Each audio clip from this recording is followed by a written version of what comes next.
آج بھی عثمان غنی پر لوگ بھونکتے ہیں، آج بھی ان کی پالیسیوں پر لوگ اعتراض کرتے ہیں، اور اپنے آپ کو صحابہ کا ماننے والا کہنے والے لوگ بھی عثمان غنی کے خلاف پروپیگنڈا کرتے ہیں۔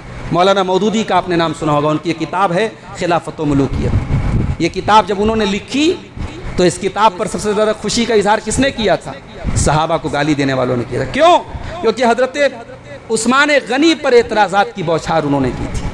انہوں نے یہ ثابت کیا اپنی کتاب میں کہ جو خلافت کا مزاج دیا تھا اسلام نے، اس خلافت کے مزاج کو ختم کیا عثمان غنی نے۔ اتنا گندا اور گھناؤنا الزام حضرت عثمان غنی کی شخصیت اور ذات پر انہوں نے لگایا تھا۔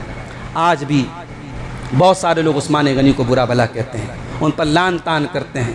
ایسے لوگوں کے بارے میں ہم ایک ہی بات کہیں گے کہ جو نبی کا داماد تھا، نبی نے ظاہر ہے کسی کے فورس میں اور دباؤ میں آ کے نبی نے بیٹی نہیں دی، اور نبی نے ایک نہیں دو بار بیٹی دی ہے، تو نبی جس کے کردار سے مطمئن تھے، اگر تو اس سے مطمئن نہیں ہے تو تو اپنے ایمان کی خیر بنا۔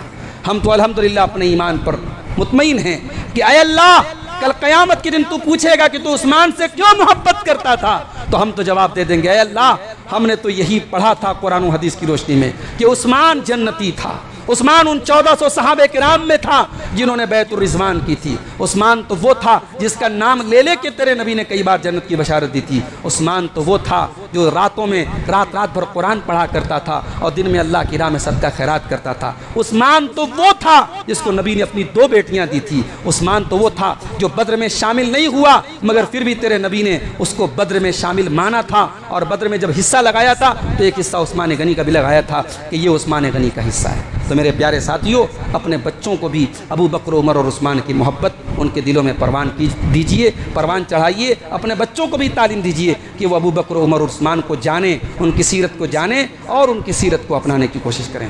مولانا عبدالغفار سلفی کے بیانات سننے کے لیے مولانا کے اس آفیشل چینل کو سبسکرائب کریں۔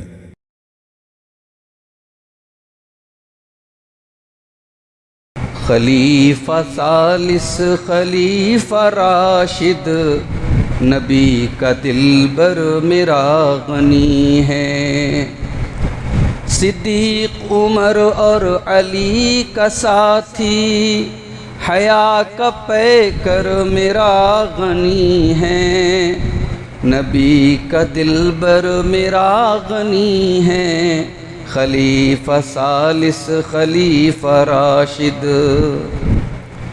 وہی ہے ناشر قرآن کا لوگوں، اسی کی خاطر ہے بیعت رضوان، وہی ہے جامع قرآن کا بھی مکین جنت ہے میرا عثمان، علی کا ہم زلف میرا عثمان، سخا کا محور میرا غنی ہے، خلیفہ ثالث خلیفہ راشد نبی کا دلبر میرا غنی ہے، رفیق جنت نبی کا عثمان، نبی کا ساتھی تھا اس جہاں میں، اسی نے آقا پہ سب لٹایا، کروں کیا اس کی سخا بیاں میں، جہاں میں جنت کی دی بشارت،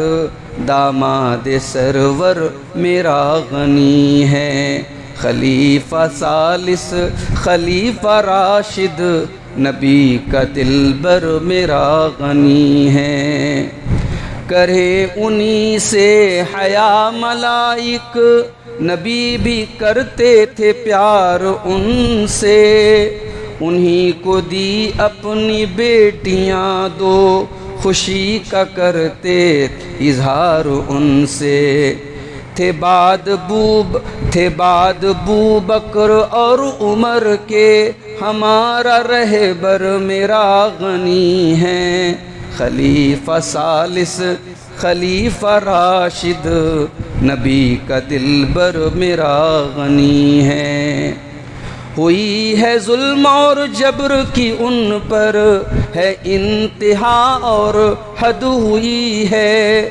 خرید جس نے کنویں تے سارے، زباں اسی کی ترس رہی ہے، قرآن پڑھتے ہوئی شہادت وہ سب سے برتر میرا غنی ہے، خلیفہ ثالث خلیفہ راشد نبی کا دلبر میرا غنی ہے، دفاع تو ان کا ہے فرض اشعر، قرآن ان کا دفاع کیا ہے، انہی کے در پر دفاع کی خاطر علی نے بیٹا کھڑا کیا ہے، علی و حسنین کا ہے پیارا، عدو پہ خنجر میرا غنی ہے، خلیفہ ثالث خلیفہ راشد نبی کا دلبر میرا غنی ہے۔ محترم حضرات، عظمت صحابہ و اہل بیت کا جو سلسلہ ہم نے شروع کیا ہے،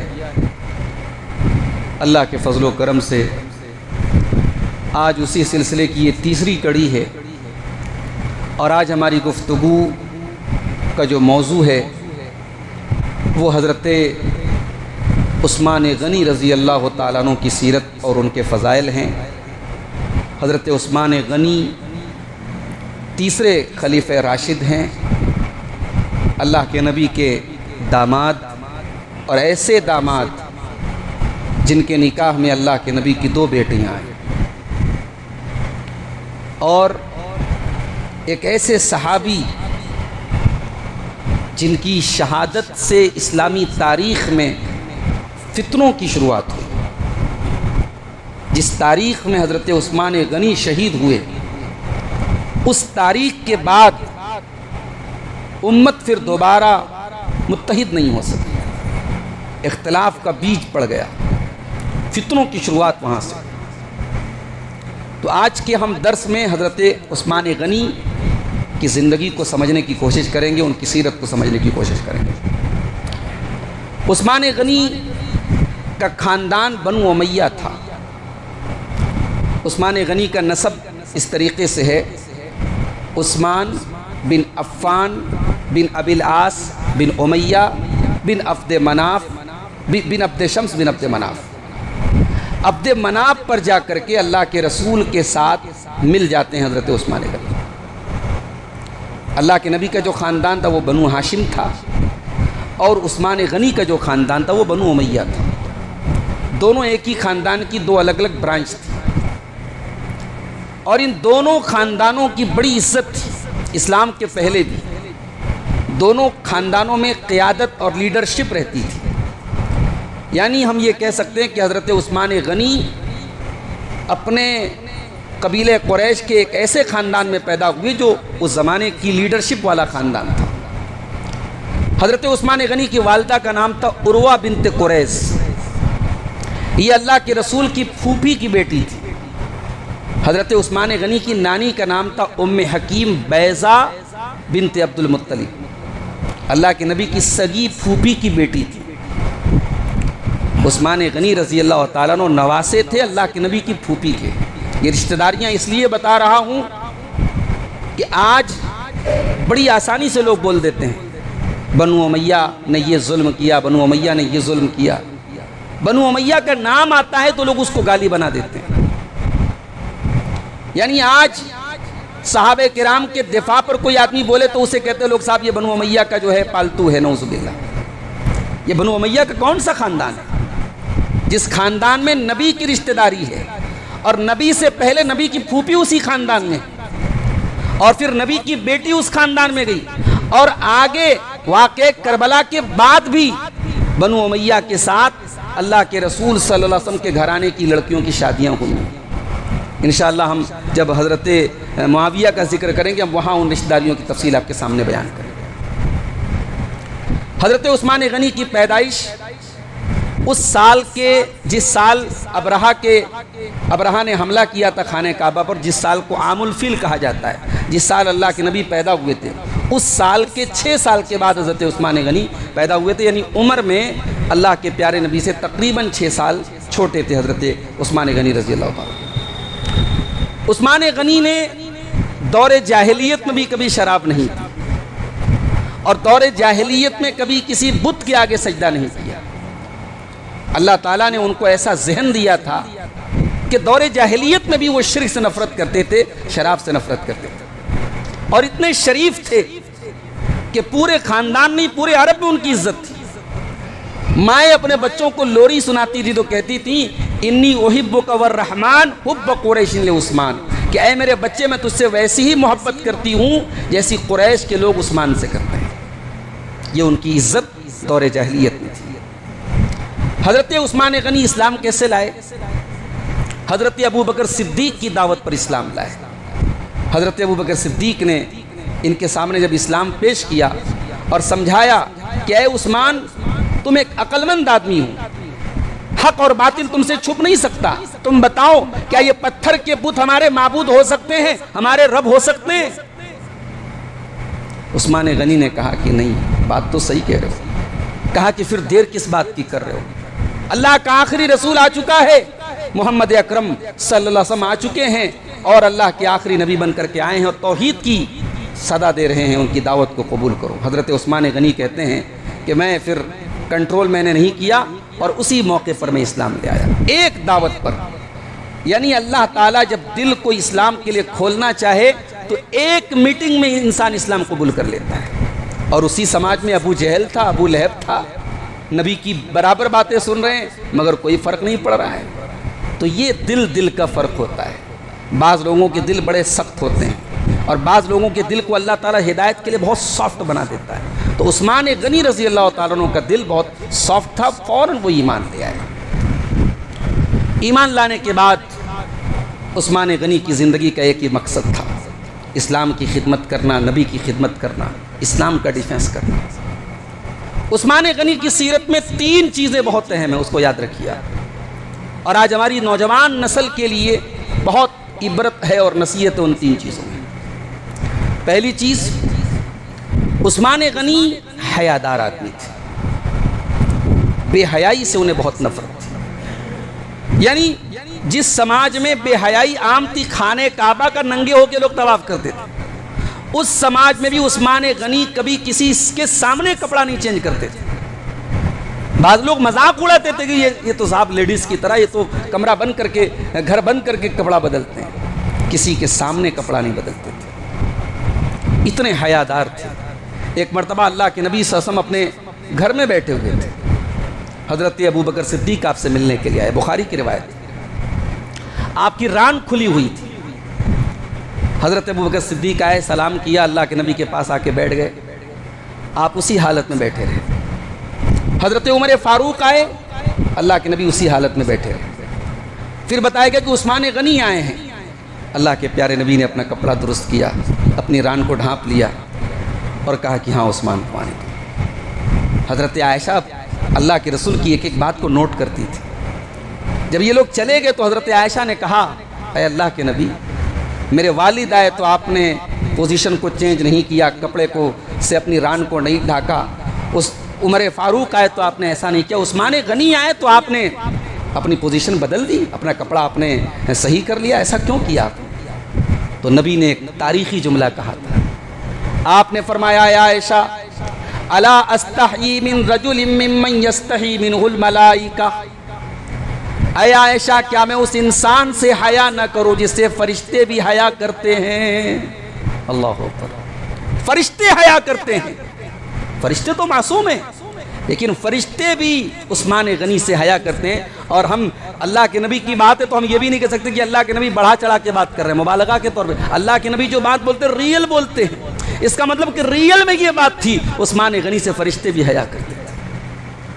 آج کی دنیا میں انسان ننگا ہو چکا ہے میرے بھائی، عورتیں ننگی ہو چکی ہیں، ترقی کی علامت ہے ننگا ہونا۔ 4 پیسے جس کے پاس آ جائیں اس کے گھر میں سب سے پہلے بے حیائی آتی ہے، بے پردگی آتی ہے۔ دنیا کے بڑے بڑے ترقی یافتہ ملکوں کی پہچان کیا ہے؟ ننگا پن ہے، ولگیرٹی ہے، اوریانیت ہے۔ بڑے بڑے سیلیبریٹیز کی پہچان کیا ہے صاحب؟ ان کی جوان بیٹی کسی کے ساتھ سوئمنگ پول میں نہا رہی ہے، اس کا ویڈیو وائرل ہو رہا ہے، اس کے فوٹوز انسٹاگرام پر آ رہے ہیں۔ یہ بڑے بڑے فلمی دنیا کے ہیرو اور ہیروئن، یہ ان کی پہچان ہے، یہ غلاظت، یہ گندگی، یہ ننگا پن ان کی پہچان ہے۔ تو ہم عثمان غنی کے ماننے والے ہیں میرے بھائی۔ یہ درس ہے عثمان غنی کا اس امت کے نوجوانوں کو، اس امت کی نوجوان بیٹیوں کو، اپنی حیا کی حفاظت کرو۔ اسلام حیا کا مذہب ہے، اسلام بے غیرتی کا مذہب نہیں ہے، اسلام بے حیائی کا مذہب ہے۔ اللہ کے نبی فرماتے ہیں جس چیز کے اندر حیا ہوتی ہے وہ چیز خوبصورت بن جاتی ہے۔ یاد رکھو میرے بھائیوں، یاد رکھو میری بہنوں، اپنے چہروں کو میک اپ سے خوبصورت کر سکتے ہو، اپنی تصویروں کو فلٹر سے خوبصورت کر سکتے ہو، مگر اصل خوبصورتی انسان کی حیا ہے، اپنی حیا کو کبھی مت کھونا۔ تو عثمان غنی کی سیرت کا ایک سبق، بہت بڑا سبق ہے کہ حیا دار بنے۔ دوسرا سبق، عثمان غنی کو قرآن سے بہت گہرا تعلق تھا ان کا۔ قرآن کے، اللہ کے نبی کے دور میں جو چند صحابہ قرآن کے حافظ تھے اس میں سے ایک عثمان غنی تھے۔ عثمان غنی پوری رات قرآن پڑھتے تھے، اور قرآن ایک ایسی کتاب ہے کہ جب اگر ڈھنگ سے پڑھی جائے تو قرآن ہمارے کیریکٹر پر بھی اثر ڈالتی ہے، ہمارے کردار پر بھی اثر ڈالتی ہے۔ اسی لیے اللہ قرآن میں کہتا من ہوا قانت آناء اللیل، ایک اللہ کا بندہ رات بھر اللہ کی راہ میں کھڑا رہتا ہے۔ یحذر الآخرۃ ویرجو رحمت ربہ، وہ آخرت سے ڈرتا ہے، وہ اپنے رب کی رحمت کی امید رکھتا ہے۔ جو انسان رات بھر اللہ کی کتاب کی تلاوت کرتا ہے اس کے دل میں آخرت کا ڈر ہوتا ہے، اس کے دل میں رحمت کی امید ہوتی ہے۔ صحابہ اس آیت کو پڑھتے تھے، کہتے تھے اس آیت سے مراد عثمان غنی۔ عثمان غنی قرآن سے بڑا گہرا تعلق رکھتا ہے، اور یہی وجہ ہے کہ اللہ نے اپنے نبی کے اس صحابی کو موت بھی دی ہے تو قرآن کو پڑھتے ہوئے دی۔ قرآن کی تلاوت کرتے ہوئے عثمان غنی کو شہید کیا گیا۔ قرآن سے ناتا نہیں ٹوٹا عثمان غنی کا، اور عثمان غنی کہا کرتے تھے لو طہرت قلوبنا ما شبیت من کلام اللہ، اگر ہمارے دل پاک اور صاف ہو جائیں تو کبھی اللہ کے کلام سے آسودہ نہیں ہوں گے، کبھی قرآن سے ہمارا من نہیں بھرے گا، ہمارا دل نہیں بھرے گا۔ ہماری اور آپ کی حالت کیا ہے؟ رمضان میں تھوڑا بہت ہم قرآن پڑھتے ہیں، اور وہ بھی رمضان میں بھی ہم 20 رمضان کے بعد عید کی تیاریوں میں لگا دیتے ہیں، قرآن سے ناتا ٹوٹ جاتا ہے۔ اور قرآن سے اس امت کی دوری یہ ہے کہ کتنے لوگ تو ایسے ہیں کہ قرآن کو کبھی ترجمے اور معنی کے ساتھ پڑھنے کا خیال ہی نہیں آیا۔ دنیا کے میسج ہم پڑھ رہے ہیں، دنیا کے پیغامات پڑھ رہے ہیں، اللہ کی کتاب ہم نہیں پڑھ رہے ہیں۔ عثمان غنی نے میسج دیا، قرآن پڑھو میرے بھائی۔ عثمان غنی کی زندگی کا تیسرا سبق، عثمان غنی مالدار تھے، ان کو غنی کہا جاتا ہے، غنی مطلب مالدار، مال تھا ان کے پاس۔ ایک مائنڈ سیٹ بنا ہوا ہے کہ صاحب اسلام میں مال اچھی چیز نہیں، اسلام نے مال کو بہت اچھا نہیں کہا ہے، مالدار لوگوں کو زیادہ عذاب ملے گا، مال بہت بڑا فتنہ ہے۔ اگر مال کو شریعت نے فتنہ کہا ہے تو نبی نے یہ بھی فرمایا ہے نعم المال الصالح للرجل الصالح، اچھا مال اگر اچھے انسان کو مل جائے تو کیا بات ہے۔ مال اگر صحیح ہے اور آدمی اگر صحیح ہے، صحیح آدمی کو صحیح مال مل گیا تو کیا بات ہے۔ عثمان غنی نے اس حدیث پر عمل کر کے دکھایا۔ عثمان غنی نے سخاوت کا دریا بہا دیا۔ جب جب اسلام کو ضرورت پڑی، مسلمانوں کو ضرورت پڑی، عثمان نے انتظار نہیں کیا کون جیب ڈھیلی کر رہا ہے، کون اللہ کی راہ میں پہلے چندہ دے، میں کیا کر سکتا ہوں پہلے میں یہ دے۔ ہمارے یہاں مسجدوں کے لیے چندے ہوتے ہیں، مدرسوں کے لیے چندے ہوتے ہیں، معاف کیجئے گا، بڑا برا حال ہے، بڑا برا حال ہے۔ جو لاکھ روپیہ دے سکتا ہے وہ 1000 سے شروعات کرتا ہے۔ لوگ دوسروں کو دیکھتے ہیں دوسرا کتنا دے رہا ہے۔ آج ہم لوگ جو سنتے ہیں صاحب مولانا جنید صاحب نے فلانی مسجد بنوا دی اور فلانے مولانا نے مولانا جنید تو اپنے گھر سے نہیں بنا رہے ہیں، باہر سے بہت سارے اللہ کے نیک بندے ہیں جو مسجد کے لیے پورا فنڈ دے رہے ہیں۔ کوئی سعودی عرب کا ہے، کوئی قطر کا ہے، کوئی دبئی کا ہے، تو بھائی وہ بھی اسی گولے پر رہتے ہیں، اسی زمین پر رہتے ہیں، ان کو اللہ نے یہ جذبہ دیا ہے، کیا ہمیں اور آپ کو نہیں دے سکتا؟ آج معاف کیجئے گا دولت کی کمی نہیں ہے، اگر آپ ڈھونڈنے نکلیں گے تو آپ کے رسول پورا میں کئی کروڑ پتی آپ کو مل جائے گا، دولت مندوں کی کمی نہیں ہے۔ آپ 50 سال پہلے کے مقابلے میں آج دیکھیے ہمارا لائف اسٹائل اور بہتر ہوا ہے، ہمارے مکانات اور اچھے ہوئے، ہم اچھا کھا رہے ہیں، اچھا پہن رہے ہیں۔ ہاں ایک چیز میں کمی آئی ہے، دل چھوٹا ہو گیا ہے، دل چھوٹا ہو گیا ہے۔ ہم جو اپنی حیثیت کے مطابق اللہ کی راہ میں خرچ کر سکتے ہم نہیں کرتے۔ عثمان غنی کی دولت کا خزانہ ہمیشہ اسلام کے لیے کھلا رہتا تھا۔ اللہ کے نبی مدینہ آئے، میٹھا پانی مدینہ میں بہت کم ہوتا تھا، ایک ہی کنواں تھا اور وہ بھی یہودیوں کے قبضے میں تھا، اور یہ بالکل شروعاتی دور تھا۔ مسلمان مکہ سے ہجرت کر کے آئے تھے، آلریڈی بہت غریب تھے مسلمان، پریشان تھے، اب وہ کنواں یہودیوں کے پاس تھا، یہودی پیسہ لے کے پانی بیچتے تھے، بہت بڑا مسئلہ تھا۔ نبی نے اعلان کیا من یحفر بئر رومۃ فلہ الجنہ، جو بئر روما کی کھدائی کے سلسلے میں تعاون کرے، جو بئر روما کو دے دے مسلمانوں کو، وقف کر دے مسلمانوں کو، میں اس کو جنت کی بشارت دیتا ہوں۔ عثمان غنی نے یہ نہیں سوچا کہ 10-5 لوگ مل کر کے یہ کنواں خرید لیں، عثمان غنی نے سوچا جنت مل رہی تو میں اکیلے کیوں نہ حاصل کر لوں۔ انہوں نے کہا اللہ کے نبی کسی اور سے کہنے کی ضرورت نہیں ہے، میں وہ کنواں خرید کر کے مسلمانوں کو دے رہا ہوں۔ مدینہ کی آبادی بڑھی، صحابہ کرام کی تعداد بڑھی۔ نبی کے زمانے میں مسجد بہت چھوٹی تھی، کچی زمین تھی، کچی اینٹوں سے دیوار کھڑی کی گئی تھی، کھجور کا چھپر تھا، کھجور کے تنے کا پیلر تھا، بڑی سادہ اور بڑی سمپل سی مسجد تھی۔ مسجد کی توسیع کا معاملہ آیا کہ کچھ مسجد میں اضافہ ہونا چاہیے، پڑوس کی کوئی زمین تھی، نبی نے فرمایا کوئی اس مسجد کے لیے فلاں کی زمین کو خرید لے، میں اسے جنت کی ضمانت دیتا ہوں۔ عثمان غنی نے پھر اپنی دولت کا خزانہ کھول دیا، کہا اے اللہ کے نبی وہ زمین میں خرید رہا ہوں، میں دے رہا ہوں مسجد کے لیے۔ غزوہ تبوک کے موقع پر یہ وہ لشکر تھا غزوہ تبوک کے لیے جس کو اللہ نے قرآن میں ساعۃ العسرہ کہا ہے، مشکل کی گھڑی تھی۔ آج مئی جون کے مہینے میں ہم اور آپ مسجد میں بیٹھے، پنکھا چل رہا ہے، آج ہمیں پسینے ہوتے ہیں۔ اس مئی جون کے مہینے میں اگر دوپہر میں ہمیں کہیں نکلنا پڑے، بڑے اب تو بارش شروع ہو گئی، جب تک بارش نہیں ہوئی تھی ہم بہت ایمرجنسی میں گھر سے نکلتے تھے۔ یہی گرمی کا موسم تھا، یہی مئی جون کا تپتا ہوا موسم تھا، اور وہ عرب میں تو اور گرمی ہوتی ہے نا۔ جو لوگ فروری میں عمرہ کرنے جاتے بتا رہے صاحب کی بڑی دھوپ ہے، لوگ حرم سے باہر مسجد کے باہر نہیں نکلنا چاہتے، وہاں تو ہر جگہ اے سی لگ گئی ہے۔ آپ سوچئے 1400 سال پہلے 700 کلومیٹر کا سفر طے کرنا تھا اسی مئی جون کی گرمی کے مہینے میں، اور مسلمانوں کے پاس وسائل کی بڑی کمی تھی، مشکل دور تھا۔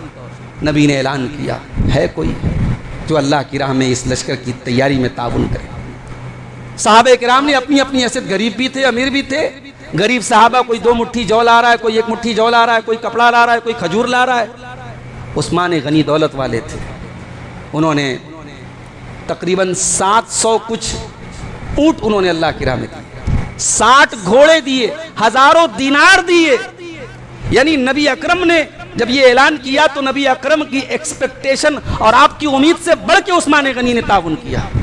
اور جب عثمان غنی وہ دینار لائے، نبی اکرم نے وہ تاریخی جملہ کہا تھا جو نبی نے کسی اور کے لیے نہیں۔ صحابہ میں بہت سارے صحابہ کو نبی نے جنتی کہا ہے، مگر ایسے الفاظ نبی نے کسی اور کے لیے استعمال نہیں کیا۔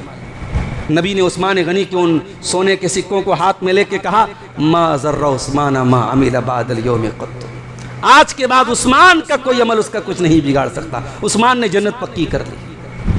یہ نبی کا جملہ ہے، نبی جذبات میں آ کے کوئی بات نہیں بولتے ہیں، نبی جو بولتے ہیں پتھر کی لکیر ہوتا ہے۔ یعنی نبی اکرم کے فرمانے کا مطلب یہ تھا کہ ایسے مشکل وقت میں عثمان غنی نے اپنی دولت سے دل جیتا ہے اور اسلام کی مدد کی ہے، جنت تو عثمان غنی کی پکی ہے۔ تو یہ 3 سبق ہمیں عثمان غنی کی سیرت سے ملتا ہے۔ حیادار بن جاؤ، قرآن پڑھنے پڑھانے والے بن جاؤ، اور سخی بنو، اور سخاوت کا تعلق دولت سے نہیں ہے، معاف کیجئے گا، ضروری نہیں کہ آپ کروڑ پتی ہے تبھی آپ سخی بنیں گے۔ سخاوت کا تعلق دل سے ہے، اپنے دل کو تھوڑا سا کشادہ کیجئے، دل میں تھوڑا سا سماج کے ضرورت مندوں کے لیے تھوڑا سا دل میں گنجائش پیدا کیجئے، اللہ کی راہ میں بھی مال خرچ کرنے کا جذبہ پیدا کیجئے۔ یہ زمینیں، یہ جائیدادیں، یہ تجوریاں، یہ بینک بیلنس، یہ بچے، یہ بیوی، سب یہیں رہ جائیں گے، آپ کو قبرستان میں اکیلے دفن کیا جائے گا۔ میرے پیارے ساتھیوں، عثمان غنی کی سیرت سے ہمیں یہ 3 بنیادی سبق ملتے ہیں۔ عثمان غنی ذوالنورین تھے، 2 نور والے، یہ پوری انسانی تاریخ میں اکلوتے انسان تھے جن کے نکاح میں کسی نبی کی 2 بیٹیاں آئی تھیں، اور ایسا نہیں کہ اللہ کے نبی نے شادی کر دی اپنی ایک بیٹی کی تو کبھی کسی شکایت کا موقع ملا۔ رقیہ کی شادی، اچھا یہ رقیہ کون تھی؟ اللہ کے نبی کی 4 بیٹیاں تھیں۔ اب جس کو یہ فضیلت ہضم نہیں ہوتی عثمان غنی کی تو وہ کہتا ہے صاحب نہیں، نبی کی ایک ہی بیٹی تھی فاطمہ، وہ باقی 3 بیٹیوں کو نبی کی بیٹی نہیں مانتے۔ یہ ہوتا ہے جب انسان کو ایک غلط عقیدہ بنانا ہو، غلط عمارت کھڑی کرنے تو فاؤنڈیشن بھی تو غلط بنائیں گے نا، کمزور بنائیں گے، تو اسے تو حضرت عثمان غنی کی فضیلت کو گرانا ہے، تو کیسے گرائے گا؟ اگر وہ یہ کہتا ہے کہ صاحب حضرت علی نبی کے داماد ہے تو کوئی کہے گا عثمان غنی بھی تو نبی کے داماد تھے، تو کہے گا نہیں، نبی کی تو ایک ہی بیٹی تھی، نبی کی 4 بیٹی کہاں تھی؟ قرآن کہہ رہا ہے یا ایھا النبی قل لازواجک و بناتک، اے نبی کہہ دو اپنی بیویوں سے، اپنی بیٹیوں سے۔ قرآن بیٹیوں کہہ رہا ہے، تو کہہ رہا ہے نبی کی صرف ایک بیٹی تھی۔ تو سچا کہ قرآن سچا؟ تیری بات سچی کہ قرآن کی سچی؟ قرآن کہہ رہا ہے کہ نبی کی بیٹیاں تھی اور تو کہہ رہا ہے نبی کی صرف ایک بیٹی تھی۔ تو نبی کی بڑی بیٹی زینب تھی، ان سے چھوٹی مجلی بیٹی جو تھی وہ رقیہ تھی، ان سے چھوٹی جو سجلی بیٹی تھی ام کلثوم تھی، اور جو سب سے چھوٹی بیٹی تھی وہ حضرت فاطمہ زہرا تھی۔ تو رقیہ اور ام کلثوم، ان کی شادی اللہ کے نبی نے نکاح کر دیا تھا عتبہ بن ابو لہب سے اور عتیبہ بن ابو لہب سے۔ ابو لہب کے دونوں بیٹے نبی کے داماد تھے۔ اسلام کا اعلان کرنے کے پہلے یہ نکاح ہو چکا تھا۔ اب ذرا غور کیجئے گا، جب قرآن کی صورت نازل ہوئی تبت یدا ابی لہب وتب، تو ابو جہل کی جو بیوی تھی ام جمیل، ظاہر ہے اس صورت پہ ام جمیل کو بھی، اس کی بھی مذمت ہوئی، اس کو بھی برا کہا گیا ہے، ابو لہب کو بھی برا کہا گیا اور اس کی بیوی کو بھی برا کہا گیا۔ تو ابو لہب کی بیوی نے اپنے بچوں سے کہا کہ ان دونوں کو طلاق دو۔ ابھی رخصتی نہیں ہوئی تھی، صرف نکاح ہوا تھا، طلاق دے دو، فارغ ہوما، ختم کرو رشتہ۔ رشتہ ختم ہو گیا۔ ادھر رشتہ ختم ہوا ہے، ادھر عثمان غنی نے کہا کہ اے اللہ کے نبی اگر آپ مناسب سمجھیں میں آپ کی دامادی کے شرف حاصل کرنا چاہتا ہوں۔ نبی کے دور میں رشتے ناتوں میں اتنے پنچایت نہیں ہوتی جتنی آج ہمارے یہاں پنچایت ہوتی ہے۔ لوگ رشتہ دیکھ کے آتے ہیں، ارے بہت ٹھیک ہے رہا رشتہ، مگر گھر ایسا تھا تو ویسا تھا، تو لڑکی کی ناک ایسی تھی، تو لڑکی کی ہائٹ ایسی تھی۔ اتنی پنچایت ہمارے یہاں رشتوں میں کہ صاحب شادیاں مشکل ہو رہی ہیں، اور آخر میں آدمی کمپرومائز گھر کو نہیں کرتا، کمپرومائز لڑکی کی خوبصورتی کو نہیں کرتا، کمپرومائز کس میں کرتا ہے؟ دینداری میں کرتا ہے۔ دینداری نہیں ہے، توحید نہیں ہے، عقیدہ صحیح نہیں ہے۔ ہماری بیٹی وہاں جانے کے بعد کبھی عیدگاہ جائے نہ جائے کوئی فرق نہیں پڑتا، ہاں اسٹیٹس مینٹین ہونا چاہیے، مکان شاندار ہونا چاہیے، دولت زیادہ ہونی چاہیے۔ نبی نے اپنی بیٹیوں کے رشتے میں دینداری دیکھی تھی۔ عثمان غنی کو داماد بنایا نبی، شادی ہو گئی، ایک بیٹا بھی پیدا ہوا حضرت رقیہ سے، عبداللہ، اور اسی کی مناسبت سے حضرت عثمان غنی کو ابو عبداللہ کہا جاتا تھا۔ یہ بچہ بچپن میں ہی انتقال کر گیا۔ یہ بھی اللہ تعالیٰ کی طرف سے اس کی قدرت کا ایک نظام تھا کہ حضرت رقیہ کی نسل آگے نہیں بڑھی، حضرت ام کلثوم کی نسل آگے نہیں بڑھی، حضرت فاطمہ کی نسل آگے بڑھی۔ یہ اللہ تعالیٰ کا ایک نظام تھا، اس میں حضرت رقیہ کی، حضرت ام کلثوم کی کوئی توہین نہیں تھی۔ اللہ تعالیٰ، ہمارے نبی کو اللہ تعالیٰ نے کوئی بیٹا، کوئی اولاد نرینہ ایسا نہیں دیا جو آگے چل کر کے زندہ رہ سکے، سارے بچے بچپن میں انتقال کر گئے۔ اللہ کے نظام کا ایک حصہ تھا۔ اللہ کے نظام اور اللہ کی قدرت اور اللہ کے فیصلے کے آگے ہم اور آپ کیا، نبی بھی مجبور ہیں، نبی بھی اللہ کے فیصلے کے آگے مجبور ہیں۔ تو عثمان غنی کی شادی رقیہ سے۔ اب ذرا غور کیجئے گا، جنگ بدر کا موقع آیا، اسلام کی پہلی لڑائی، اور یہ لڑائی آپ جانتے ہیں جنگ بدر پری پلان نہیں تھی، اچانک ہوئی تھی۔ اللہ کے نبی تو گئے تھے ابو سفیان کے قافلے پر حملہ کرنے کے لیے۔ بدر کی لڑائی پہلے سے مدینہ سے لوگ لڑائی کے مقصد سے نکلے ہی نہیں تھے۔ تو جب اللہ کے نبی جا رہے تھے تو عثمان غنی کی بیوی حضرت رقیہ بیمار تھی، چیچک کی بیماری تھی، اور گھر میں کوئی دیکھ بھال کرنے والا نہیں تھا۔ عثمان غنی کو بڑا ملال تھا کہ نبی اکرم جا رہے ہیں، صحابہ جا رہے ہیں، میں یہاں رہوں گا۔ اللہ کے نبی نے کہا کہ نہیں، تم یہیں گھر پہ رہو اور رقیہ کا خیال رکھو۔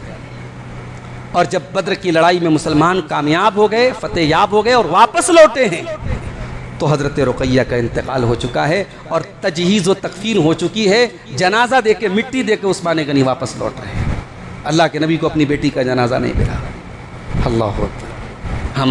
ہم تصور کر سکتے ہیں ہماری زندگیوں میں اگر ہم بنارس میں ہیں اور ہماری کوئی قریبی رشتہ داری میں کسی کی میت ہو جائے اور ہم نہ جا پائیں تو ہمیں کتنا ملال ہوتا ہے۔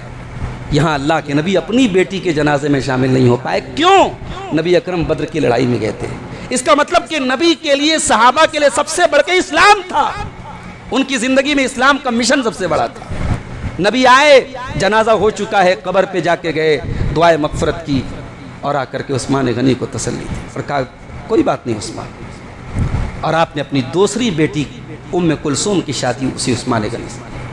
علماء لکھتے ہیں کہ پوری انسانی تاریخ میں کسی اور انسان کو یہ شرف اور مقام حاصل نہیں کہ اس کے نکاح میں کسی نبی کی 2 بیٹیاں آئی ہوں، یہ صرف عثمان غنی کو یہ مقام حاصل ہے۔ عثمان غنی نے اسلام قبول کیا، آسان راستہ نہیں تھا۔ صحابہ کرام جو کمزور صحابہ تھے ان کو مارا جا رہا تھا، پیٹا جا رہا تھا۔ یہ بڑے خاندان کے بیٹے تھے، ان کا چچا تھا حکم بن ابو العاص، وہ ان کو چٹائی میں لپیٹ کے مارا کرتا تھا، ظلم و ستم کرتا تھا۔ شادی ہو گئی، میاں بیوی پریشان ہیں، اللہ کے نبی نے حکم دیا ہجرت کرو، جاؤ حبشہ چلے جاؤ، وہاں کا بادشاہ عیسائی ہے، کرسچن ہے، نیک بادشاہ ہے، چلے جاؤ وہاں۔ چنانچہ مسلمانوں کا پہلا قافلہ، پہلی ہجرت کرنے کے لیے پہلا قافلہ جو حبشہ کی طرف روانہ ہوا، اس میں یہ جوڑا، یہ کپل بھی گئے تھے، عثمان غنی اور رقیہ بھی گئے تھے۔ پہلا کپل، پہلا جوڑا جس نے اللہ کی راہ میں ہجرت کی، یہ عثمان اور رقیہ کا جوڑا تھا۔ جب یہ لوگ ہجرت کر کے حبشہ پہنچے ہیں، وہاں سکون سے رہ رہے تھے، پھر خبر آئی، کسی نے افواہ اڑا دی مکہ والے اسلام لے آئے، تو یہ واپس چلے آئے مکہ میں، حالانکہ وہ خبر جھوٹی نکلی۔ بعد میں مدینہ بھی ہجرت کر کے 2 ہجرت کرنے کا شرف حضرت عثمان غنی کو حاصل ہے۔ نبی کی زندگی میں تمام جنگوں میں حضرت عثمان غنی شامل ہوتے رہے۔ عثمان غنی کا کردار بڑا اہم کردار ہمیں صلح حدیبیہ کے موقع پہ نظر آتا ہے، جب اللہ کے پیارے نبی صلی اللہ علیہ وسلم سن 6 ہجری میں عمرہ کرنے کے مقصد سے مدینہ سے نکلے، مقام حدیبیہ میں آپ نے پڑاؤ ڈالا اور وہاں کافروں نے آپ کو روک دیا۔ اللہ کے نبی نے وہ حضرت عمر ابن خطاب سے کہا کہ اے عمر، تم جاؤ اور ہمارا پیغام لے جا کے مکہ والوں کو سناؤ کہ ہم عمرہ کرنے آئے ہیں، ہم احرام کی حالت میں آئے، لڑنے بھڑنے کے مقصد سے نہیں آئے ہیں۔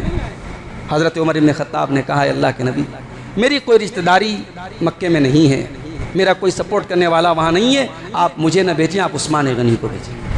چنانچہ اللہ کے پیارے نبی نے حضرت عثمان غنی کو بھیجا۔ عثمان غنی جب گئے، وہاں مکہ میں جو ان کے خاندان کے لوگ تھے، انہوں نے ان کا استقبال کیا اور ان سے کہا کہ ہم محمد کو تو طواف کرنے نہیں دیں گے، عمرہ کرنے نہیں دیں گے، آپ اگر عمرہ کرنا چاہیں ہم آپ کو اجازت دے رہے ہیں، آپ عمرہ کر لیجیے۔ عثمان غنی نے کہا نہیں، اپنے رسول کو چھوڑ کر کے میں طواف کر لوں اللہ کے گھر کا، یہ میرے لیے یہ مناسب نہیں ہے، میرا دل گوارا نہیں کرے گا۔ عثمان غنی کو ان لوگوں نے روک لیا۔ اب ادھر افواہ اڑ گئی کہ عثمان غنی کو قتل کر دیا گیا۔ اللہ کے نبی کے ساتھ اس وقت 1400 صحابہ کرام تھے۔ اللہ کے نبی نے ایک پیڑ کے نیچے ان 1400 صحابہ کرام سے بیعت لی کہ ہم اللہ کی راہ میں موت کو گلے لگا لیں گے، مر جائیں گے مگر عثمان کے خون کا بدلہ لیں گے۔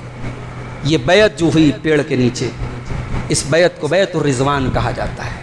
اس بیعت کا ذکر اللہ تعالیٰ نے قرآن میں کیا، لَقَدْ رَضِيَ اللَّهُ عَنِ الْمُؤْمِنِينَ إِذْ يُبَايِعُونَكَ تَحْتَ الشَّجَرَةِ، اللہ تعالیٰ ان مومنوں سے راضی ہو گیا جو پیڑ کے نیچے آپ سے بیعت کر رہے تھے۔ فَعَلِمَ مَا فِي قُلُوبِهِمْ فَأَنزَلَ السَّكِينَةَ عَلَيْهِمْ وَأَثَابَهُمْ فَتْحًا قَرِيبًا۔ اے نبی، اللہ تعالیٰ ان کے دل کے حالات کو بھی جانتا تھا۔ اللہ تعالیٰ نے ان 1400 صحابہ کرام کے اوپر سکون نازل کیا اور اللہ نے بہت جلد ان کو بہت بڑی کامیابی سے نوازا۔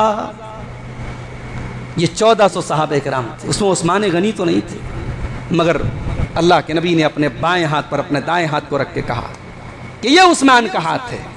آپ نے اس بیعت میں عثمان کو بھی شامل کر لیا۔ عثمان غنی نہیں تھے مگر شامل کر لیا، اور جب آپ نے عثمان غنی کو شامل کر لیا تو گویا کہ ان 1400 صحابہ کرام میں عثمان غنی بھی شامل ہو گئے، اور جب ان 1400 میں عثمان غنی شامل ہو گئے تو اس کا مطلب کہ اللہ ان سے راضی ہو گیا۔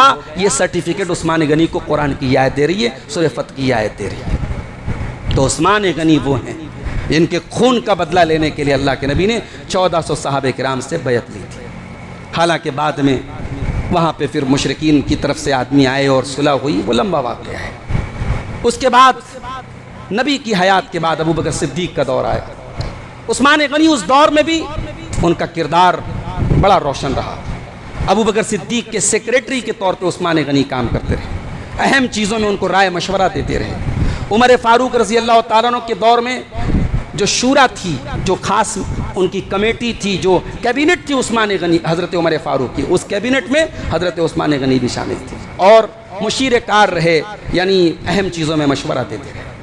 حضرت عمر فاروق نے اپنے انتقال کے پہلے جو 6 لوگوں کی کمیٹی بنائی، تو سب سے پہلی بات تو یہاں یہ یاد رکھیے کہ حضرت عمر نے ایک نیا سسٹم نکالا۔ ابھی تک حضرت ابوبکر جو خلیفہ ہوئے، اچانک ایک میٹنگ ہوئی اور ان کو لوگوں نے ان کے ہاتھ پہ بیعت کر دی۔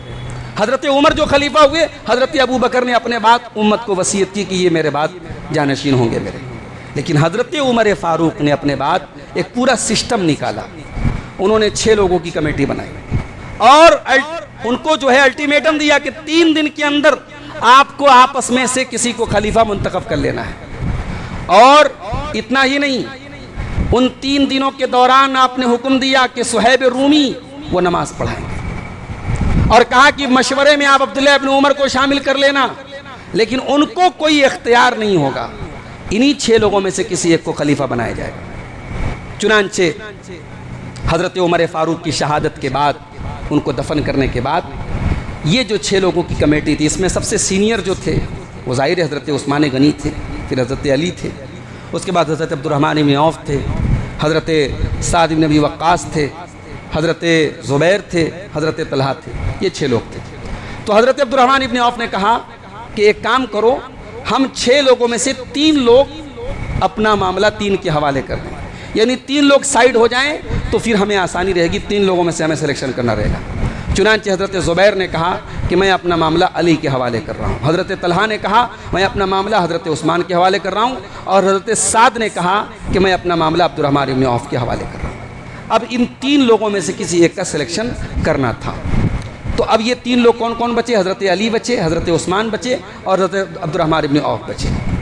تو بخاری کی روایت ہے کہ 3 دن تک حضرت عبد الرحمن بن عوف نے اپنے آپ کو بھی کنارے کر لیا کہ اب ان 2 میں سے مجھے کسی کا سلیکشن کرنا ہے، عثمان اور علی میں سے.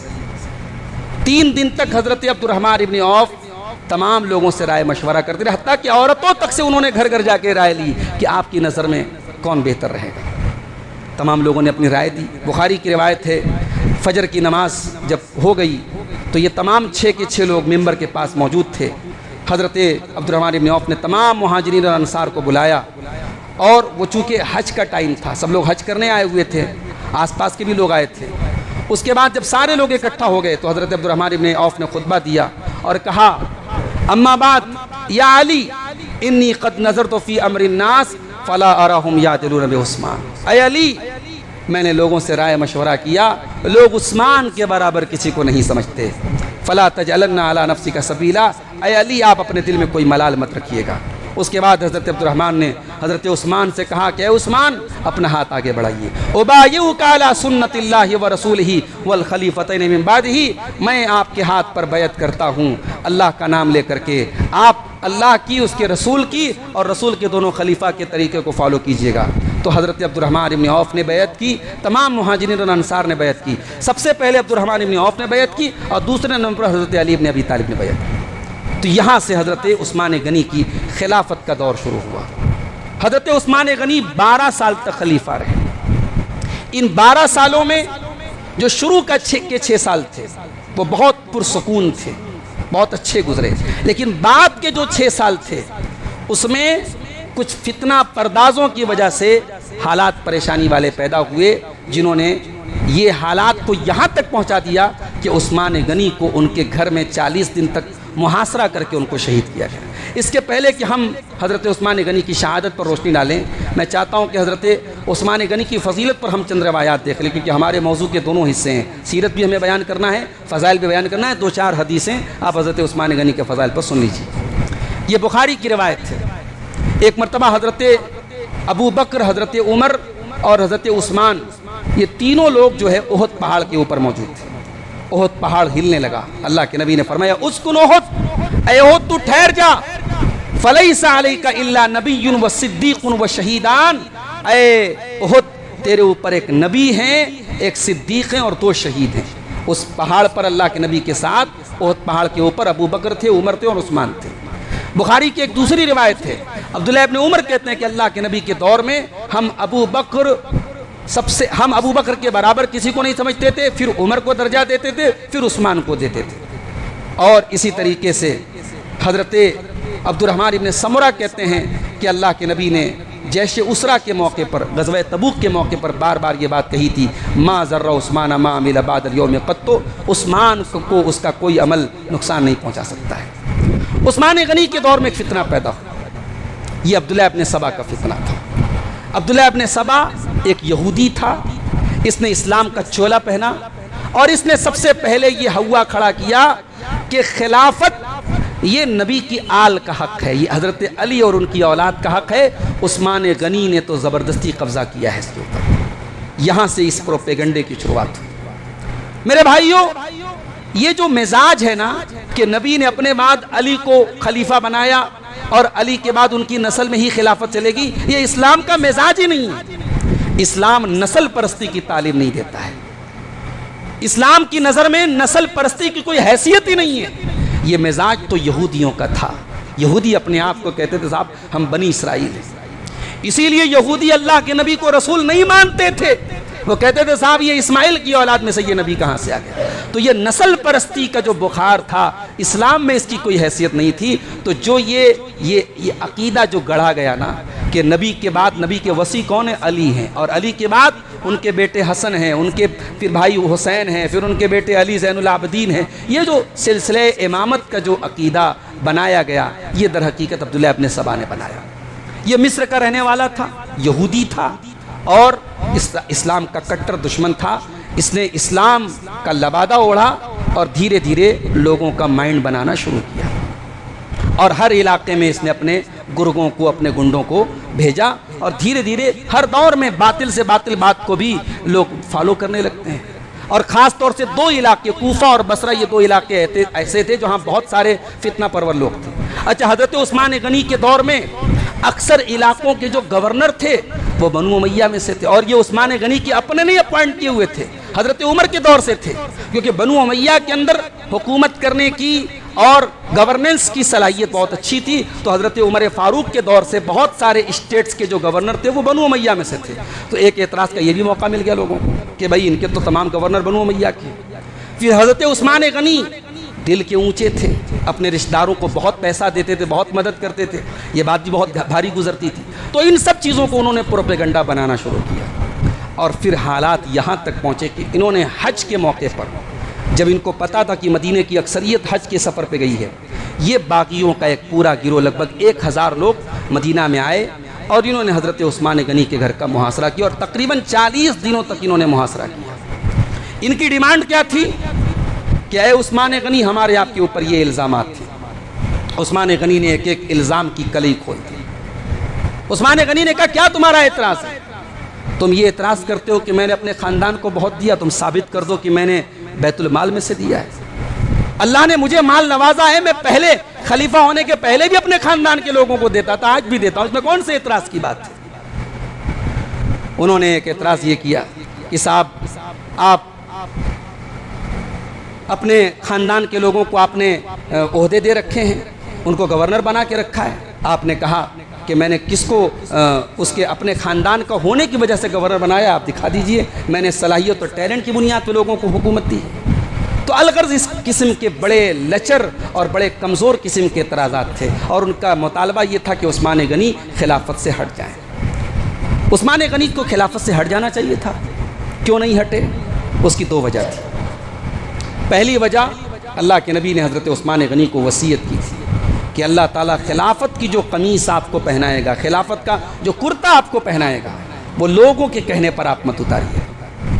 یعنی اللہ کے نبی نے دونوں چیزوں کی پیشن گوئی کر دی کہ عثمان غنی کو خلافت ملے گی، اور یہ بھی پیشن گوئی کر دی کہ اس خلافت کو چھیننے کی کوشش کی جائے گی۔ اے عثمان غنی، آپ قائم رہیے گا۔ عثمان غنی کا صحابہ کرام سپورٹ کر رہے تھے، صحابہ کرام نے ان سے بار بار یہ مشورہ دیا کہ آپ ان باغیوں کے متعلق بہت سافٹ ہیں، آپ کیوں نہیں ان کے خلاف جنگ کرتے ہیں، کیوں نہیں ان کا مقابلہ کرتے ہیں؟ کہا کہ نہیں، میں نہیں چاہتا کہ میری ذات کی وجہ سے نبی کے حرم میں، نبی کے شہر میں خون خرابہ ہو۔ لوگوں نے رائے دیا کہ آپ ملک شام چلے جائیں، کہا کہ نہیں، نبی کا پڑوس چھوڑ کر کے میں ملک شام نہیں جاؤں۔ حضرت ابو بکر کے دور میں بھی، حضرت عمر کے دور میں بھی کیپٹل جو تھا اسلام کا وہ مدینہ تھا، اور خلیفہ وقت کہاں رہتا تھا؟ مدینہ میں رہتا تھا۔ حضرت علی کے دور میں یہ خلافت کا کیپٹل چینج ہوا، حضرت علی چلے گئے کوفہ، اور پھر حضرت معاویہ کا دور آیا تو ملک شام میں چلا گیا۔ یہ جو اسلامی حکومت کا کیپٹل تھا ان تینوں خلیفہ کے دور میں مدینہ میں تھا۔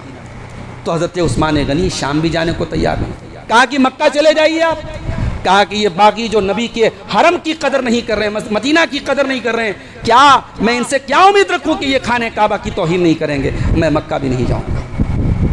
الغرض یہ اللہ تعالیٰ نے اسلامی تاریخ میں یہ بدنما داغ یہ اللہ تعالیٰ نے اس امت کی تقدیر میں لکھا ہوا تھا میرے ساتھ، اور وہ بدنما داغ آیا اور عثمان غنی شہید ہوئے۔ اور نبی اکرم کی وہ حدیث بالکل صحیح ثابت ہے، بخاری اور مسلم کی روایت ہے۔ اللہ کے نبی ایک کنویں کی مڈیر پر بیٹھے ہوئے تھے، حضرت ابو بکر صدیق آئے، دروازہ کھٹکھٹایا حضرت ابو بکر صدیق نے باغ کا، نبی نے کہا جاؤ دروازہ کھولو اور ان کو جنت کی خوشخبری سنا دو۔ پھر حضرت عمر آئے، ان سے نبی نے کہا جاؤ دروازہ کھولو، ان کو بھی جنت کی خوشخبری سناؤ۔ پھر عثمان غنی آئے، نبی نے کہا جاؤ دروازہ کھولو اور ان کو جنت کی خوشخبری سناؤ، اور ان سے کہو کہ ایک بہت بڑا بلوہ، ایک بہت بڑی آزمائش تم پر آئے گی، اس میں تم صبر سے کام لینا۔ عثمان غنی رضی اللہ عنہ کو اس آزمائش کی پیشن گوئی اللہ کے نبی نے کر دی تھی۔ اور یہ بھی یاد رکھیے، آج ہم کہنے کو کہہ دیتے ہیں کہ عثمان غنی بہت نرم دل تھے، ان کو باغیوں کے خلاف سخت رویہ اپنانا چاہیے تھا، مگر اللہ کے نبی نے یہ بھی فرمایا تھا، آپ نے صحابہ سے کہا تھا میرے بعد بہت بڑا فتنہ پیدا ہوگا، اور یہ آدمی جو آ رہا ہے یہ اس فتنے میں حق پر ہوگا۔ حضرت عثمان غنی سر جھکا کے جا رہے تھے، صحابہ نے جا کے پلٹ کے دیکھا تو وہ عثمان غنی تھے، یعنی عثمان غنی کا جو اسٹینڈ تھا نبی نے اس کو غلط نہیں قرار دیا، نبی نے عثمان غنی کو حق پر قرار دیا۔ عثمان غنی 40 دن تک اپنے گھر میں محصور رہے۔ وہ عثمان غنی جو مدینہ میں سب کو میٹھا پانی پلاتے رہے، آج اس کے گھر میں پانی آنے نہیں دیا جا رہا ہے۔ ام حبیبہ نبی کی بیوی، حضرت امیر معاویہ کی بہن، وہ پانی لے کے جا رہی تھی تو ان باغیوں نے ان کے ساتھ بھی بدتمیزی کی اور پانی لے جانے نہیں دی۔ اڑوس پڑوس سے کبھی کبھی کچھ کھانا پانی پہنچ جاتا تھا۔ خلیفۃ المسلمین 40 دنوں تک اپنے گھر میں محصور رہا، اور ان باغیوں میں ایک آدمی جس کا نام محمد ابن ابی بکر تھا، یہ حضرت ابو بکر کا بیٹا تھا، لیکن ان باغیوں کے چنگل میں آ گیا۔ حضرت ابو بکر کا بیٹا تھا، حضرت علی کے یہاں اس کی پرورش ہوئی تھی، مگر ان باغیوں کے پروپیگنڈے میں آیا، اور جب شہادت ہوئی ہے جن لوگوں نے حملہ کیا ہے سب سے پہلے، ان حملہ کرنے والوں میں محمد ابن ابی بکر کا بھی نام تھا۔ ایک 82 سال کے بوڑھے کو نیزہ مار کے، سینے کو کھنجر مار کے زخمی کیا گیا، اس کی انگلیاں کاٹی گئیں، اس کی گردن کاٹی گئی، اللہ اکبر، اور یہ سب کچھ مدینۃ الرسول میں ہوا تھا۔ یہ وہ واقعہ ہے میرے بھائیوں، اسلامی تاریخ کا وہ گڈھا ہے جو آج تک بھرا نہیں جا سکا، یہ وہ درد ہے جس کی ٹیس آج تک یہ امت محسوس کر رہی ہے۔ عثمان غنی جب شہید ہوئے تھے، حضرت عبداللہ ابن سلام جو پہلے یہودی تھے، یہودیوں کے بہت بڑے عالم تھے، انہوں نے کہا تھا کہ اے اللہ، اس امت کی آج ہلاکت کا دن آ گیا، امت کے لیے تباہی کا دن آ گیا۔ جمعہ کا دن تقریباً عصر کے ٹائم حضرت عثمان غنی کی شہادت ہوئی، اور 2 دن تک بے گور و کفن ان کی لاش پڑی رہی، اور اس کے بعد سنیچر کی رات میں، جمعہ کے دن شہادت ہوئی ہے، سنیچر کی رات میں کچھ لوگوں نے جا کر کے پھر ان کو بقی کے قبرستان میں ان کو دفن کیا گیا۔ نبی کا داماد اور تیسرا خلیفہ، یعنی حالات آپ سوچیے کہ کس اسٹیج تک پہنچے ہیں کہ ان کو ان کے گھر میں شہید کر دیا گیا۔ اس موقع پر صحابہ کرام کیا کر رہے تھے، یہ سوال لوگ کرتے ہیں عام طور سے کہ ایسا کیسے ہو گیا؟ تو بھائی فتنوں کے اس دور میں پہلی بات تو کہ مدینہ کے جو اکثر سینئر صحابہ تھے وہ موقع پر موجود نہیں تھے، اور اندازہ نہیں تھا کہ باقی اس قدر حاوی ہو جائیں گے، اور جو لوگ مقابلہ کرنا چاہ رہے تھے عثمان غنی نے ان کو منع کر کے رکھا تھا کہ نہیں، میرے دفاع میں، میرے ڈیفنس میں کسی کو میرے نبی کے شہر میں تلوار نہیں اٹھانی۔ چنانچہ حضرت عثمان غنی رضی اللہ تعالیٰ عنہ شہید ہوئے، اور جب شہید ہوئے تو قرآن کی تلاوت کر رہے تھے، اور قرآن کی سورہ بقرہ کی آیت فَسَيَكْفِيكَهُمُ اللَّهُ وَهُوَ السَّمِيعُ الْعَلِيمُ، اسی آیت پر ان کے خون کے چھینٹے پڑے تھے، اور آج بھی وہ قرآن دنیا میں موجود ہے۔ عثمان غنی کے دور میں ایک ان کا کارنامہ یہ بھی ہے میرے ساتھیوں کہ عثمان غنی رضی اللہ تعالیٰ عنہ کے دور میں جب آبادی بڑھی اور اسلام کا دائرہ وسیع ہوا اور اسلام یورپ تک اور افریقہ تک پہنچ گیا، تو اب عربی زبان میں دوسرے قبیلوں کی جو زبانیں ہیں، دوسرے علاقوں کی جو زبانیں ہیں، ان میں لوگ قرآن پڑھنے لگے۔ تو قرآن چونکہ قریش کی زبان میں اترا تھا، قرآن عربی زبان میں ضرور اترا تھا، مگر ہر علاقے کی لب و لہجہ اور بولی الگ تھی، تو قرآن کی جو بولی تھی وہ قریش کی بولی تھی، تو اب لوگ قرآن پڑھنے میں آپس میں اختلاف کرنے لگے۔ چنانچہ حضرت عثمان غنی نے قرآن کا وہ نسخہ جو حضرت حفصہ بنت عمر کے پاس موجود تھا، اللہ کے نبی کی بیوی حضرت حفصہ کے پاس، اس قرآن کی کئی نقل تیار کی، اور تمام اسلامک اسٹیٹ میں انہوں نے اس کو بٹوایا اور کہا کہ باقی جتنے نسخے قرآن کے لوگوں کے پاس موجود ہے اس کو ختم کر دیں، اس کو جلا ڈالیں۔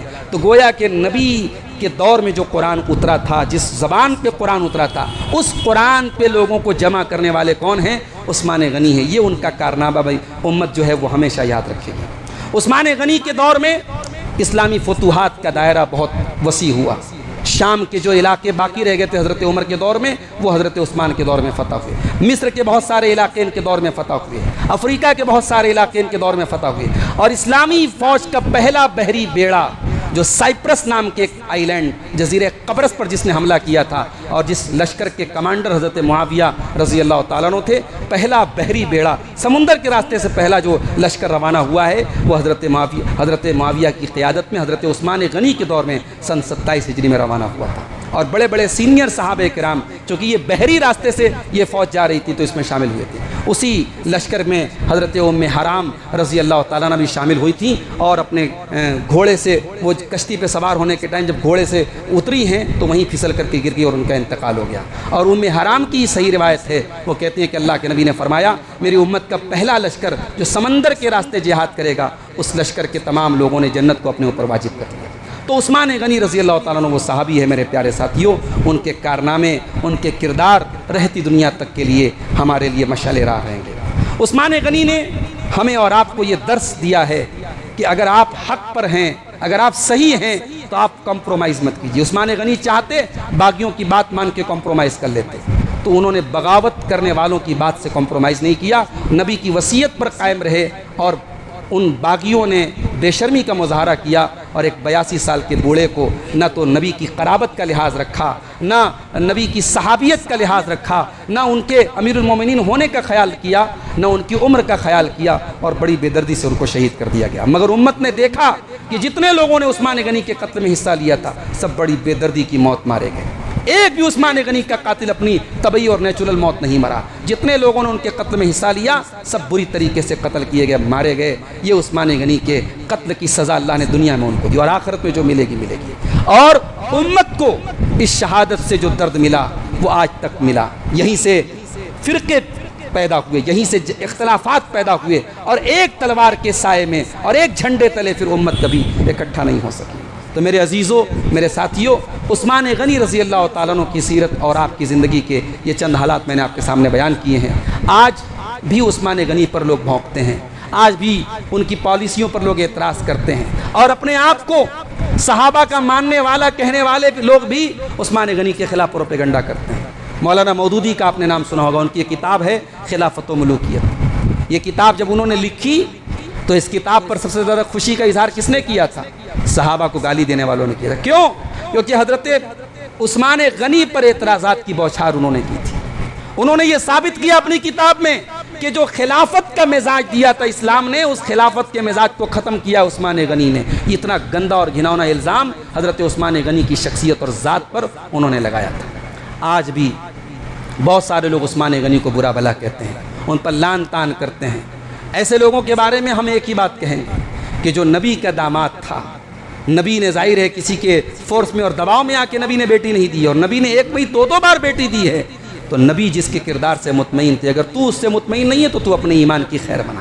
ہم تو الحمدللہ اپنے ایمان پر مطمئن ہیں کہ اے اللہ کل قیامت کے دن تو پوچھے گا کہ تو عثمان سے کیوں محبت کرتا تھا، تو ہم تو جواب دے دیں گے اے اللہ ہم نے تو یہی پڑھا تھا قرآن و حدیث کی روشنی میں کہ عثمان جنتی تھا، عثمان ان 1400 صحابہ کرام میں تھا جنہوں نے بیعت الرضوان کی تھی، عثمان تو وہ تھا جس کا نام لے لے کے تیرے نبی نے کئی بار جنت کی بشارت دی تھی، عثمان تو وہ تھا جو راتوں میں رات بھر قرآن پڑھا کرتا تھا اور دن میں اللہ کی راہ میں صدقہ خیرات کرتا تھا، عثمان تو وہ تھا جس کو نبی نے اپنی 2 بیٹیاں دی تھی، عثمان تو وہ تھا جو بدر میں شامل نہیں ہوا مگر پھر بھی تیرے نبی نے اس کو بدر میں شامل مانا تھا، اور بدر میں جب حصہ لگایا تھا تو ایک حصہ عثمان غنی کا بھی لگایا تھا کہ یہ عثمان غنی کا حصہ ہے۔ تو میرے پیارے ساتھیوں، اپنے بچوں کو بھی ابو بکر، عمر اور عثمان کی محبت ان کے دلوں میں پروان چڑھائیے، اپنے بچوں کو بھی تعلیم دیجیے کہ وہ ابو بکر، عمر اور عثمان کو جانیں، ان کی سیرت کو جانیں اور ان کی سیرت کو اپنانے کی کوشش کریں۔ اللہ تعالیٰ سے دعا ہے رب العالمین ہمیں عثمان غنی رضی اللہ تعالیٰ عنہ کی سیرت سے جو نصیحت والے پہلو ہیں ان پر عمل کرنے کی توفیق عطا فرما۔ اے اللہ تو ہمیں ہر قسم کے فتنوں سے ہماری حفاظت فرما۔ آج بھی فتنوں کا دور ہے، آج بھی دنیا میں جو آپس میں لڑائیاں ہو رہی ہیں، جنگیں ہو رہی ہیں، اس میں بھی بڑی سازشیں ہو رہی ہیں۔ کون اپنا مقصد حاصل کر رہا ہے یہ کہنا بہت مشکل ہے۔ آج بھی دنیا میں ہونے والی جنگوں کے پیچھے بڑی بڑی طاقتوں کے اپنے مقاصد ہوتے ہیں۔ آج بھی فتنوں کے اس دور میں ہمیں چاہیے کہ ہم صحیح منہج پر، جو کتاب و سنت کا منہج ہے، توحید و سنت کا منہج ہے، اسی منہج پہ قائم رہیں، کسی پروپیگنڈے کا شکار نہ ہوں، کیا سوشل میڈیا پہ کہا جا رہا ہے اس کے چکر میں نہ پڑیں۔ جو ہمارے نبی کی تعلیم ہے، جو قرآن و سنت کی تعلیم ہے، ہم اسی تعلیم پر قائم رہیں، صحابہ کرام کی محبت اور اہل بیت کی محبت پہ قائم رہیں۔ انشاءاللہ ہمارا کل کا جو آنے والا درس ہوگا وہ چوتھے خلیفہ راشد حضرت علی بن ابی طالب رضی اللہ تعالیٰ عنہ کی سیرت پر ہوگا، اور کل انشاءاللہ مسجد اہل حدیث پرانے پل میں وہ ہمارا پروگرام ہوگا۔ آپ تمام حضرات سے اس میں شرکت کی درخواست ہے۔ اللہ تعالیٰ ہمیں اپنے نبی سے، نبی کے صحابہ سے اور نبی کے اہل بیت سے محبت کرنے کی توفیق عطا فرمائے۔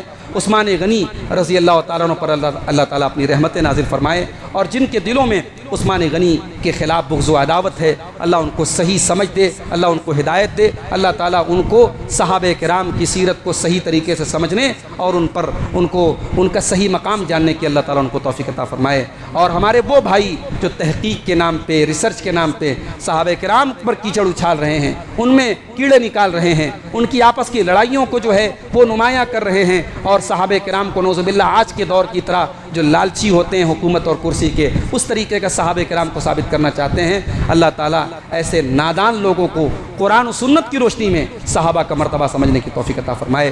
آمین وآخر دعوانا الحمدللہ رب العالمین، والسلام علیکم ورحمۃ اللہ وبرکاتہ۔